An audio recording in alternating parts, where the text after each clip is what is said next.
Mientras vamos a recibir a nuestro primer invitado de la mañana vía telefónica, se trata nada más y nada menos que del director ejecutivo de Educa, Enrique Darwin Caraballo. Buenos días, Enrique, bienvenido a Despierta RD. Hola, muy buenos días para ustedes y gracias por estar siempre pendientes de los temas de la agenda educativa. Bueno, de inicio quisiéramos conocer de parte nuestra cuáles son las conversaciones, hasta qué punto se ha avanzado en el tema del inicio del año escolar en la República Dominicana, sobre todo en esta situación de crisis por el COVID-19 que se vive actualmente en el país.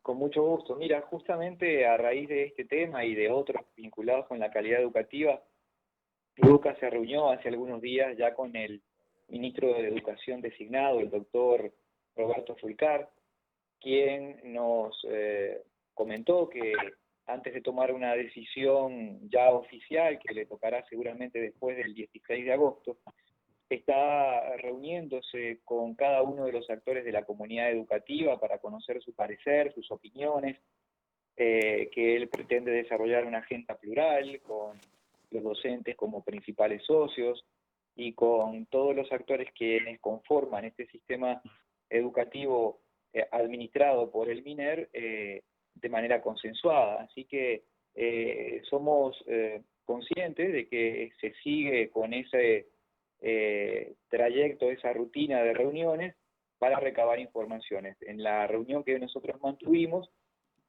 le hicimos saber al ministro de Educación designado, como también lo habíamos hecho ya con las autoridades todavía en ejercicio, de que para Educa es vital y importante preservar la integridad de los docentes, de los estudiantes y de quienes prestan otras funciones en los centros educativos, por lo cual ese es el principal punto de partida, que toda decisión que se tome para el inicio del calendario escolar esté asegurando la integridad de todos los actores.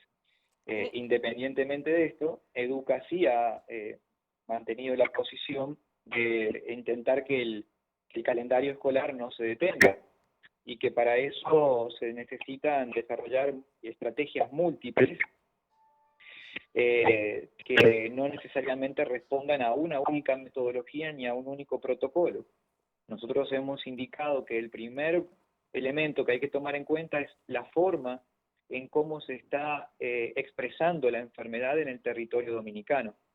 No todos los distritos escolares ni todas las localidades en las que están insertas los más de 7.000 establecimientos educativos que tiene el país en el sector público y los más de 3.880 que tienen el sector privado, tienen la misma vinculación con la enfermedad. Hay territorios donde la enfermedad o no está presente o incluso está de manera muy controlada.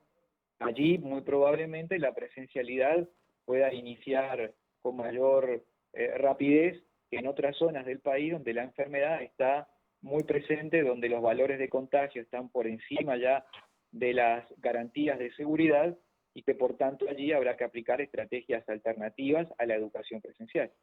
Sin embargo, señor Caraballo, nosotros tenemos un sistema de educación que cuando se encontró de frente con la pandemia pudo dar clases virtuales. Se hizo con las propias tabletas en algunos estudiantes del sector público porque el sector privado sabemos que tiene otra condición. ¿Podría retomarse este sistema? ¿Podrían también desarrollarse en las aulas a nivel de escuelas radiofónicas? ¿O podría la televisión estatal del gobierno tener un juego o un rol protagónico para poder iniciar o para poder dar clases quizás mucho más adelante que el 24 de agosto? Absolutamente sí. Nosotros vemos básicamente tres grupos. Recordemos que entre estudiantes del sector privado, del sector público y docentes y administrativos, el Ministerio de Educación de la República Dominicana administra prácticamente a 3 millones de personas. Prácticamente. Entonces allí nosotros vemos tres grupos. Hay un grupo minoritario que tiene que ver con algunos centros privados, solo algunos, y algunos centros públicos que tienen las condiciones de infraestructura y de tecnología para desarrollar una educación apoyada en la telepresencialidad.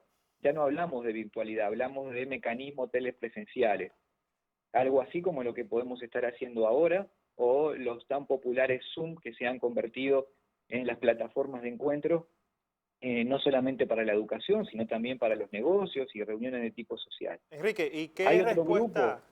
hay qué- otro grupo que está definitivamente al margen de las condiciones óptimas para el desarrollo de esta actividad, porque no tienen la conectividad, porque no tienen la capacidad en sus hogares para tener los equipos, y para ese grupo hay que, el mayoritario, desarrollar estrategias alternativas que tienen que ver con lo que ustedes están planteando, con la televisión, con la radio, con las guías docentes. Allí hay una necesidad de ser muy pragmático y para nada dogmático con las metodologías, porque estamos ante una situación excepcional y el riesgo mayor es que el proceso educativo se dilate de tal forma que luego genere efectos nocivos que sean muy difíciles de recuperar. En experiencias anteriores, no producto de una pandemia, pero sí de terremotos, huracanes u otras razones por las cuales las escuelas han estado cerradas por más tiempo del esperado en el mundo, ocurre que los estudiantes que provienen de los hogares más vulnerables no suelen regresar a las aulas, y no son pocos, entonces allí hay un costo social muy importante que hay que evitar. También recordemos lo importante que es para un grupo nada despreciable de dominicanos que asisten a la educación pública preuniversitaria, más de 1,5 millones de estos todos los días reciben alimentación escolar. En estos momentos esa actividad es imprescindible en un lugar y en un momento en el que la familia dominicana o está perdiendo los empleos o está viendo reducir sus ingresos producto de la disminución de la actividad económica. Así que todos estos elementos tienen que estar en juego, tiene que haber mucha flexibilidad, mucha capacidad de comprensión, y nosotros en Educa venimos insistiendo con que hay que aumentar la capacidad de autonomía de la comunidad educativa local. Enrique, El centro educativo, el director, con sus maestros, con sus familias, encontrar las mejores estrategias y metodologías para darle continuidad al año escolar, rindiendo sí cuenta de esas competencias fundamentales que el Ministerio de Educación, en tanto entidad rectora, promueve.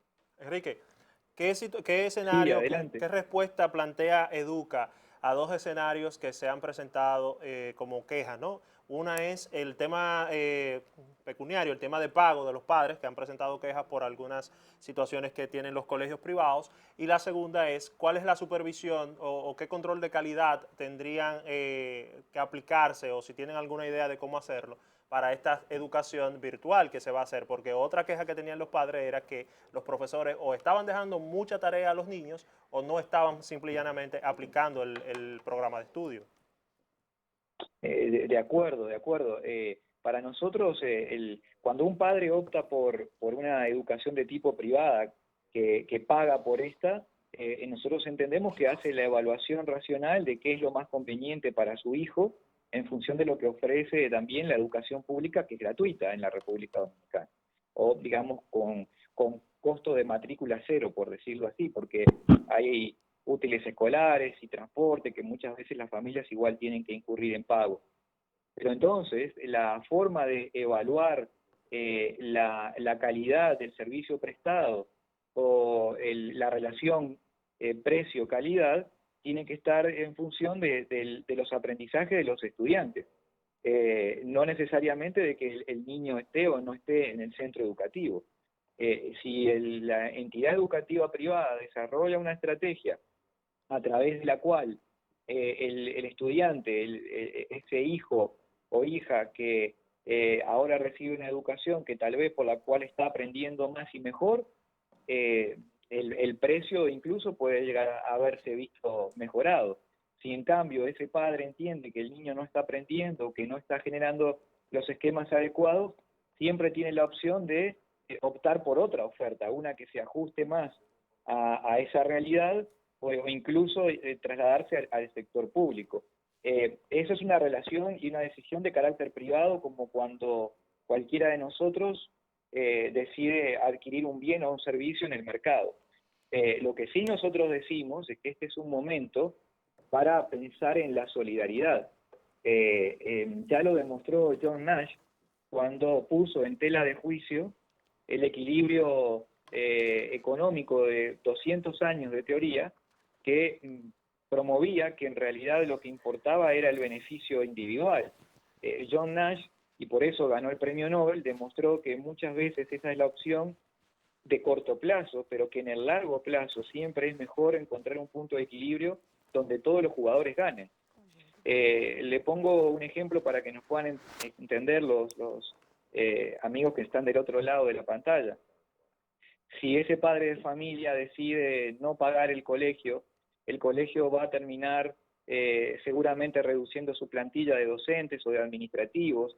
Esos docentes y esos administrativos no van a poder consumir en el mercado y tal vez los productos y servicios que dejan de consumir son los que produce la empresa en la cual ese padre estaba originariamente enviando a su hijo a la escuela. Entonces, cortar la cadena de pagos, cortar la cadena de flujo financiero por una cuestión transitoria y circunstancial que no es consecuencia de una decisión o de una desidia de los colegios privados, es, a nuestro juicio, una medida que va justamente en contra de lo que se pretende lograr. Así que hay que tener mucho cuidado con ese tipo de decisiones cortoplacistas y mirando uno únicamente en el interés propio de corto plazo, porque se puede volver en contra de uno en una suerte de efecto dominó de esta situación. Enrique, Sí, adelante. dentro de lo que planteabas, hay varios elementos que no son tan reales. Por ejemplo, los padres en muchos casos han planteado el tema de que no es dejar de pagar, sino más bien una reducción conforme también a los servicios que el propio colegio o las propias instituciones educativas privadas dejan de ofrecer. Por ejemplo, el tema del plantel educativo, el tema de la vigilancia constante de un maestro, el tema propio de la función de guardería que hasta cierto punto establece o funciona un centro educativo privado, que para equilibrar la balanza en este punto. Eso es parte de, además de los costos extras que acarrea la situación a los padres que tienen que pagar, los que no tienen, por ejemplo, internet, tienen que contratar algún servicio de internet, los que no tenían los equipos tecnológicos para ello deben contratarlo. Además, el tema del padre que trabaja, que tiene que contratar a una persona para que en la casa custodie a ese niño durante recibe docencia, que era algo que no estaba acompañado en ese momento. ¿No son esos también elementos para tomar en cuenta, no para dejar de pagar, sino para tener presente, por ejemplo, el tema de la eliminación del pago de la reinscripción, que no le carga al colegio en términos reales algún costo, y también el tema de que alguna reducción en la mensualidad que no cargue al colegio, o sea, que no deje pérdidas, pero que la crisis sea equilibrada tanto para un lado como para el otro? ¿No han contemplado eso? No, sin duda que lo que tú planteas es razonable y nosotros siempre decimos que en esa relación de privados entre los padres de familia y el colegio tienen que abrirse espacios de negociación. Obviamente esta situación ni la provocan los colegios ni la provocan los padres, y eventualmente hay que buscar una solución acordada y consensuada que genere los costos menores. Solo lo que yo quiero advertir es que, que cada vez que tú afectas una estructura de costos que puede estar fundamentada en los centros educativos, eso tiene una consecuencia en la reducción de personal. Pongamos un caso, es muy cierto que los niños no van a estar comiendo en los colegios, pero entonces solidariamente por una situación transitiva, esa comunidad educativa está dispuesta a perder y despedir a una cocinera que luego tal vez no la pueda recuperar cuando la normalidad permita, o la nueva normalidad permita asistir a los centros educativos. Entonces, hay que tener mucho cuidado en los efectos de largo plazo en decisiones que son de corto plazo y que responden a un escenario transitorio. Por eso es que pero evidentemente Pero lo que cargar tú a los planteas padres en ese escenario hace todo el transitorio es sentido, ¿eh? peor, ¿o no? ¿Se ha creado, ¿Cómo, perdón? se ha creado algún canal de comunicación entre las instituciones privadas, la asociación de padres y el propio ministerio para tratar de reducir esos costos? Porque también lo que decía Julio, cargar a los padres puede provocar incluso una situación de deserción escolar porque las escuelas públicas no tienen la cantidad suficiente de cupos y sobre todo en este modelo nuevo que vamos a tener que envolvernos educativo para poder facilitar el acceso a cierta cantidad de niños y adolescentes. Sí, nosotros en ese sentido tenemos una concepción del principio de libertad y en una relación de privados en que claramente es por voluntad de la familia, porque el Estado dominicano pone al servicio de la familia la oferta pública gratuita, pero si la familia decide financiar una educación privada, lo hace libremente, en una relación de conveniencia y de análisis, seguramente las distintas opciones, los precios del servicio, la calidad de lo que ofrece. Entonces, nosotros entendemos que la mejor regulación que puede hacer el Estado en eso es justamente mantenerse al margen. De hecho, en todos los mercados, y eso lo demuestra la teoría, en el que el Estado interviene, genera una distorsión en final en los precios. Entonces, y ahí puede haber ganadores y perdedores, y tal vez desde el punto de vista de la microeconomía o de la familia puntual puedan beneficiarla o perjudicarla, pero en el conjunto de la sociedad eso trae perjuicios. Esto nosotros creemos que estamos en un escenario donde aquí no estamos transando un bien de cualquier tipo en el Bueno, en mercado. realidad sí, es un bien Estamos y hablando de servicio. educación, los centros educativos privados tienen personas detrás que creen en la educación, no son, afortunadamente en la República Dominicana no hay ningún grupo económico que esté invirtiendo en centros educativos solamente buscando rentabilidad. Todas las familias, porque son básicamente familias que han construido y apostado por la educación, tienen un gran compromiso por llevar una oferta de calidad y creo yo que si pudiéramos emitir un consejo para todos aquellos padres, madres que nos están escuchando y viendo sobre este tema, es que se acerquen a los colegios, que conversen con ellos, que busquen puntos de acuerdo, que busquen puntos de negociación en la que todos procuren el bien colectivo, el bien de esa comunidad educativa, mientras se supera esta situación de carácter transitorio, pero que puede durar más tiempo del que uno quisiera. Porque lo que es cierto es que esta situación no se va a resolver ni en un mes, ni en 2 meses, ni para el 1 de enero, ni probablemente durante todo el transcurso del año entrante. Entonces, por eso es también importante que el sistema educativo de alguna manera comience tan pronto pueda a ofrecer educación, sea por el formato que sea, siempre y cuando se garantice la integridad de los que trabajan allí Finalmente, y de Enrique, los niños, obviamente. Quisiera saber tu parecer, a propósito que hablas de fechas, de la propuesta que hay de que en caso de que no se pueda iniciar en esta etapa de manera segura, que la educación le llegue de manera segura y confiable a la mayoría de dominicanos y dominicanas, de que se inicie más adelante en enero, luego de un proceso de conversación, incluso de una baja hasta cierto punto en los casos de COVID-19 en el país. Bueno, yo creo que esa premisa o esa propuesta parte de un error. El error es creer que para enero la situación va a estar superada. Nosotros hemos estado en contacto con los principales centros de investigación del mundo en temas de salud y de infectología. Nos hemos comunicado con el Instituto Pasteur de París y con el Instituto de Enfermedades Infectocontagiosas de Londres. Ambos nos dicen no hay un día después, no hay una fecha fija para la aprobación de una vacuna que permita inmunizar a la población y que además esa vacuna esté disponible para todos.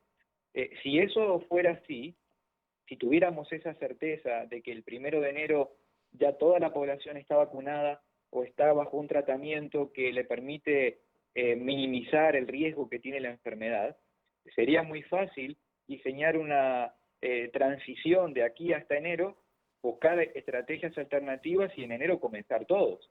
Pero el punto y el gran problema de esto es que nadie sabe a ciencia cierta, y más bien los expertos dicen que no, que para enero esto no va a estar terminado. Y eso no tiene ni siquiera que ver con el confinamiento o con las leyes de un estado de emergencia o de toque de queda. Argentina ha tenido tal vez de las cuarentenas más rígidas que ha mostrado la región. Y sin embargo, por la presión social, terminan abriendo este lunes pasado, y cuando abren, lo hacen en el peor momento, luego de una cuarentena de casi 5 meses, con el mayor número de contagios diarios y con el mayor número de muertes diarias. Bueno, Así pues que, Enrique se parecía mucho entonces a República Dominicana, porque nosotros tenemos un caso de una situación difícil y nos planteamos abrir la parte escolar, que es la preocupación de padres y maestros. sí, pero justamente uno de los elementos que no debemos de dejar de recordar, y por eso a veces en Educa nosotros insistimos en que es un falso dilema hablar de salud primero o educación después, porque la educación también es la principal medida de la salud. Pero nadie enfermo Recuerden que uno pueda. de los problemas que estamos viendo es la falta del comportamiento a las normas, del uso de la mascarilla, del distanciamiento, del respeto por el cuidado del otro, y eso también es educación. Pero, Bueno, Enrique, Dime. el estudiante que no está en una condición estable de salud, es imposible quizá prestar la atención adecuada a los conocimientos y a la formación que se le da en un centro de estudio. De acuerdo, ese estudiante no puede asistir. Por eso es que yo digo, tenemos que olvidar y romper el paradigma de las decisiones únicas y de las estrategias homogéneas. Esto no es posible hacerlo en el contexto en el que estamos. También quiero decirles que el propio Instituto Pasteur de Francia, en el último estudio que han tenido publicado en el mes de junio, ellos demuestran cómo los estudiantes, la población en edad escolar, no solamente no se contagia de manera significativa, sino que a su vez no se contagia entre sí, que cuando son contagiados de esta enfermedad es por adultos y generalmente en sus hogares. Esto es también algo novedoso que la ciencia aporta, contrariando lo que en marzo creíamos, y incluso Educa decía, porque así lo planteaban los estudios de entonces, que los estudiantes eran los principales vectores de contagio. Eso hoy está desmentido. Pero volviendo al punto inicial, nosotros decimos que presencialidad en las escuelas solo cuando están garantizadas las condiciones de seguridad sanitaria para todos los actores, también por supuesto para los niños. Segundo, estrategias alternativas para todos aquellos que no pueden asistir a clases porque evidentemente hay un riesgo de salud. Entonces allí la virtualidad o telepresencialidad, como le hablamos, la televisión, la radio, las guías docentes. Y por último hay un grupo de probablemente los menos centros educativos, los más distantes, en zonas rurales, donde la enfermedad no está presente, que con condiciones de seguridad pudieran iniciar la presencialidad tal vez en un periodo muy corto de tiempo. Bueno, Enrique, muchas gracias, gracias por estar Enrique con nosotros. por presentar los planteamientos de Educa ante la situación que se vive en el país de COVID-19 y no solamente de esto, sino del inicio de las clases. Esperemos que nuestros estudiantes no tengan que ser internados y recibir docencia en los hospitales. Vámonos a la pausa.